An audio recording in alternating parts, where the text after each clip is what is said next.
Hey everybody, it's Jason Blaha here, and you guys know what time it is. I just worked the weighted dips back into my training. It's a lift I've always been a big fan of, always done off and on. And there have even been periods of time to where I replaced the bench press with it.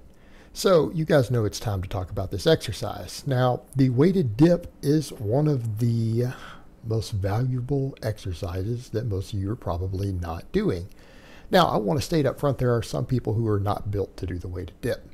In other words, there's a lot of people, if they start going pretty low, they end up feeling a lot of pain in the middle of their sternum. That might be a sign that you are prone to fracturing your sternum. And it is one of these exercises that you do need to film yourself a little bit and get an idea of your depth and how low you're going, and find the appropriate depth.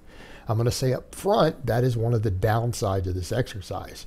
That if you're not careful, it can have an ambiguous range of motion, which means you don't always know how much overload you're getting. You don't always have a good means to track it. And because of the fact that it involves your body weight for the majority of the weight, even when you start strapping a lot of plates on there, that if you really want to program it, you need to weigh in. You need to know what you weigh. And that is the disadvantages it has over the bench press, right? Those are the disadvantages. Bench press can be very easily programmed because it only involves a barbell. Very, very little of your body weight, just part of your arms, contribute to the weight of it. It has a very, very consistent and terminal range of motion. You're at the bottom when you touch your chest, and you're at the top when your elbows lock out. Right? The bench press is very easy to program your progression accordingly. But when it comes to other things, the weighted dip really is in a lot of ways a superior exercise. One of the big deals before we even get into the whole body weight thing is that it allows for a stretch reflex or a myotatic reflex of the pectorals at the bottom. This is the only reason people use dumbbells. Let me state that again. Maybe I should state it better. This is the only reason intelligent people use dumbbells. There are people who actually believe that dumbbell training, like presses for your chest, actually balances the left and right side, that somehow that magically happens because you're holding a separate weight in each hand. Nothing could be further from the truth. People who create an imbalance with a barbell in their chest and triceps and everything will continue to make the same mistakes with dumbbells that create that imbalance.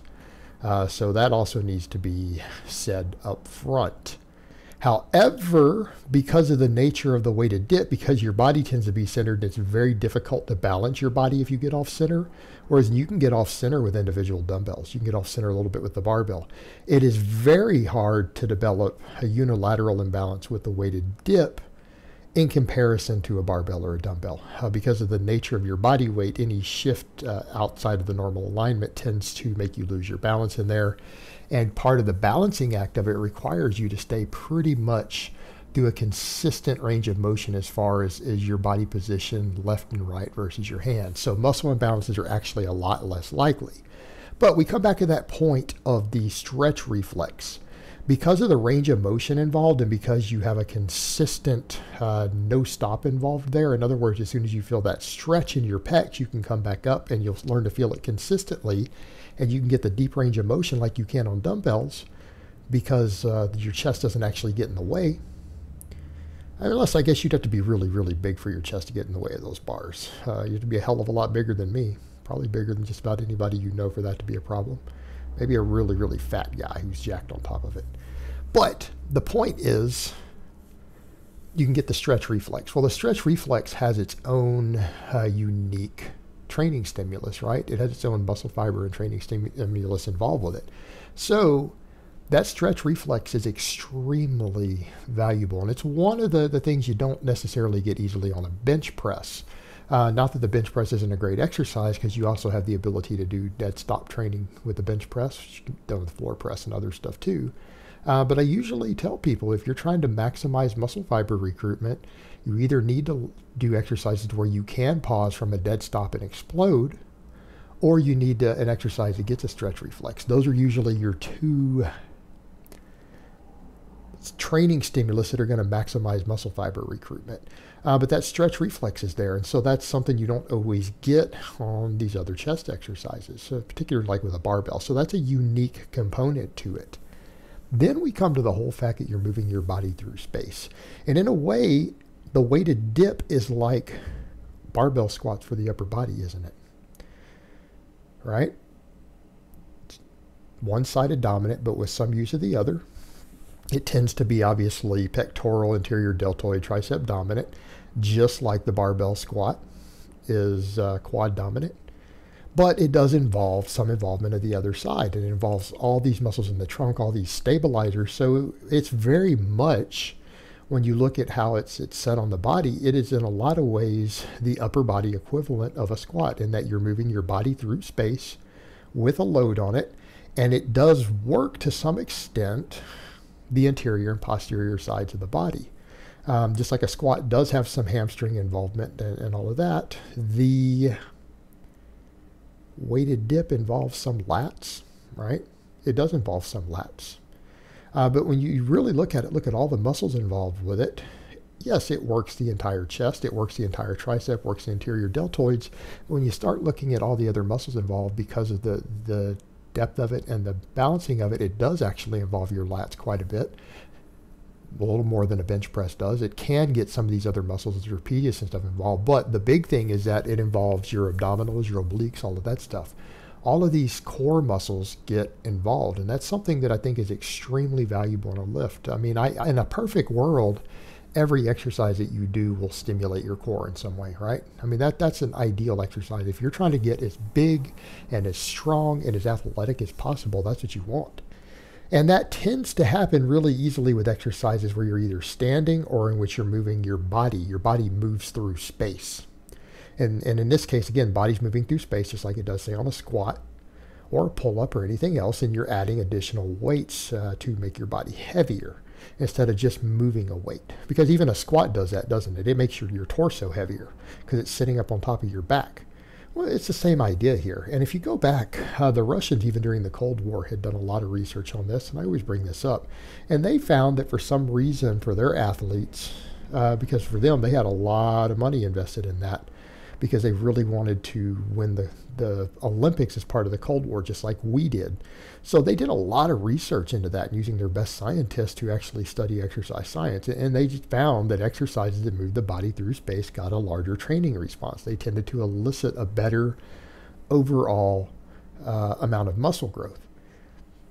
And when we start having bigger movement patterns involved like this, what do you find? You find that these exercises not only can stimulate more total muscle growth through the body, but the more muscles that are involved in an exercise, the longer you can train it before training stalls happen, right? Just like you know with a little single joint exercise, what happens? You stall very, very quickly. You plateau quickly.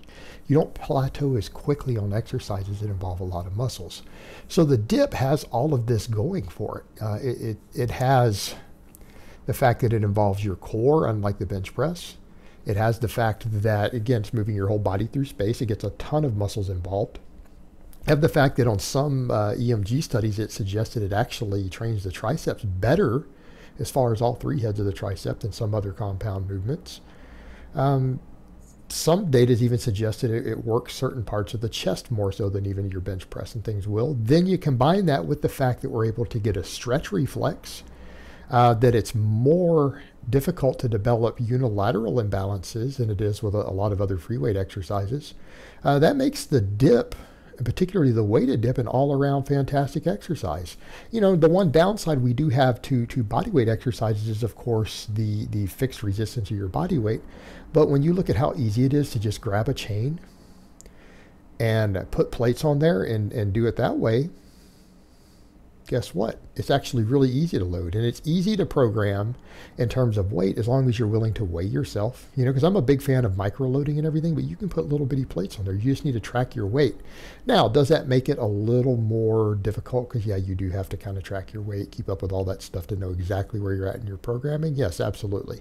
Do you need to be more mindful of the range of motion? Yes. But over time, once you develop a body awareness for this lift and you get consistent with the range of motion, consistent with what that stretch reflex feels like at the bottom, and you just kind of know what you weigh and things, it becomes actually easy. All those things get sorted out. So really, the dip, like I said, it's different. It's different from the bench press in a lot of ways, but in some ways it is a superior exercise if you can do it safely and you have the equipment to do it safely. And I think the weighted dip really and truly brings a lot to the table. As far as a non-competitive lift that's out there, I would say the weighted dip is one of the top ones. And it's a fantastic all-around size and strength builder. And I think it's really hard to beat as an upper body exercise. All right, guys, but that's really all I have to say on that today. I hope it's been informative, and I will talk to you guys next time.